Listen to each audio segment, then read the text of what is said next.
Welcome to the Bare Metal Cyber CISSP Prepcast. This series helps you prepare for the ISC Squares CISSP exam with focused explanations and practical context.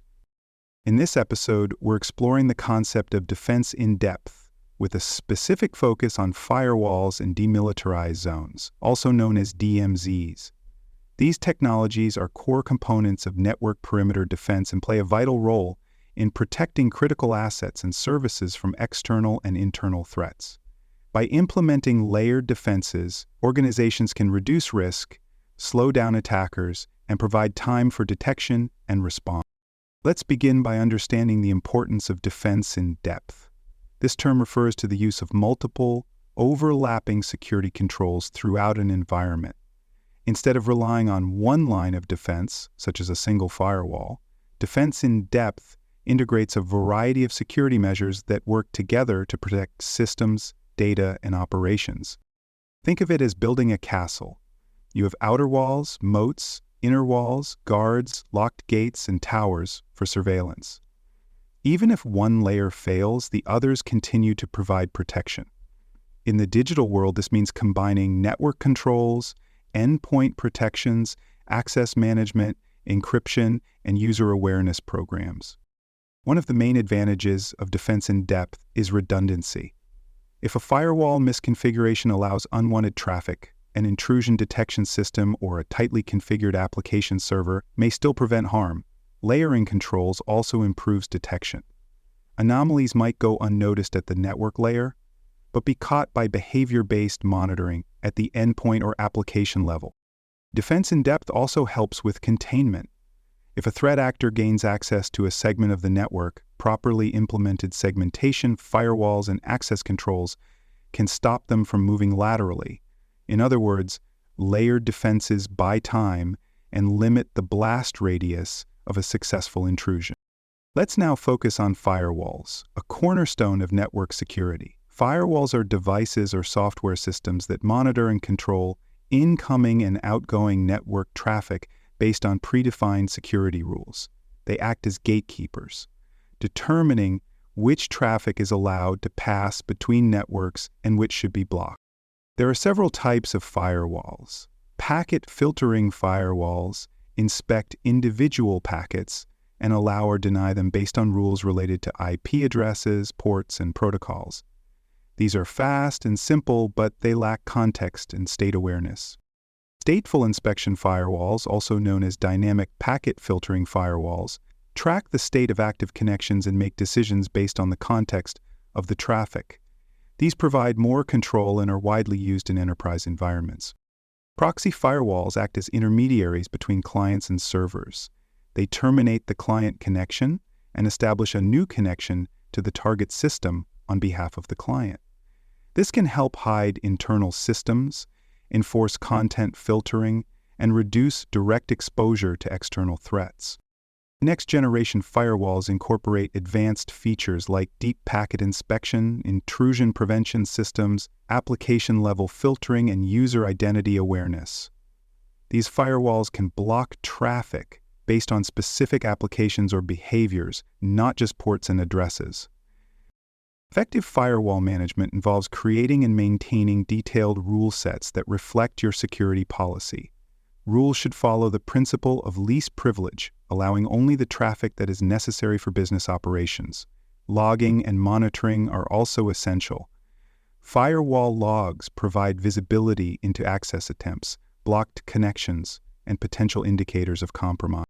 Firewalls must be regularly updated to defend against emerging threats and vulnerabilities. This includes firmware updates, signature updates for intrusion prevention systems, and rule audits to remove outdated or overly permissive rules. Now let's examine the concept and role of a DMZ. A demilitarized zone is a network segment specifically designed to host external-facing services while isolating them from the internal network. Think of it as a buffer zone between the untrusted external world and the trusted internal environment. Common services placed in a DMZ include web servers, email gateways, domain name system servers, and remote access portals. These systems must be accessible from the internet, but should not have direct access to sensitive internal resources. The main goal of a DMZ is containment. If a service in the DMZ is compromised, the attacker should not be able to reach internal systems. This is achieved through strict firewall rules that govern traffic between the Internet, the DMZ, and the internal network. Firewalls are typically placed both in front of and behind the DMZ to control traffic in all directions.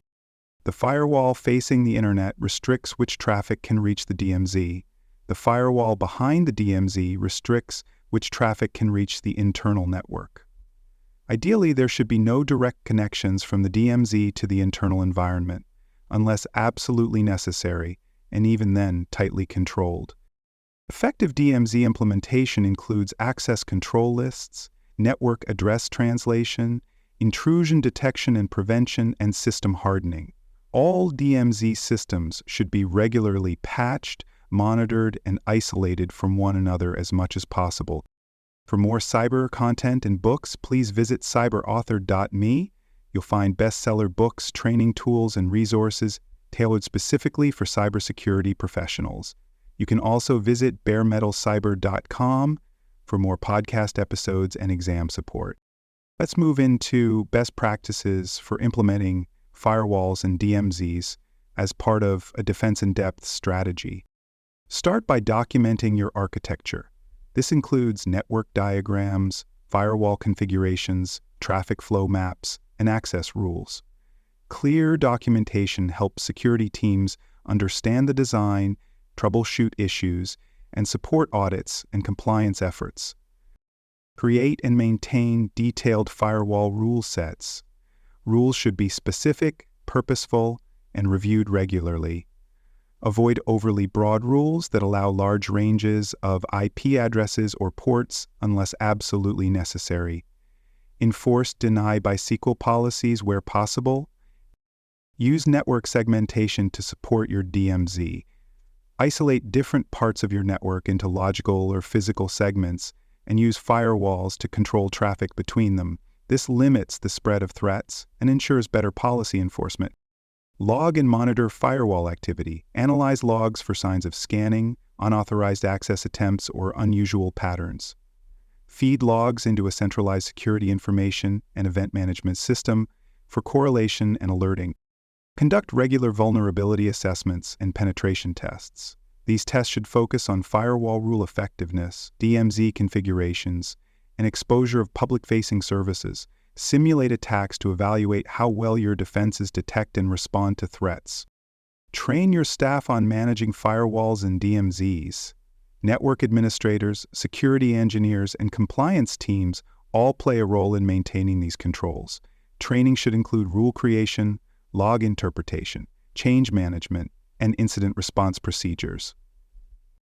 Now let's talk about continuous improvement in your defense-in-depth strategy.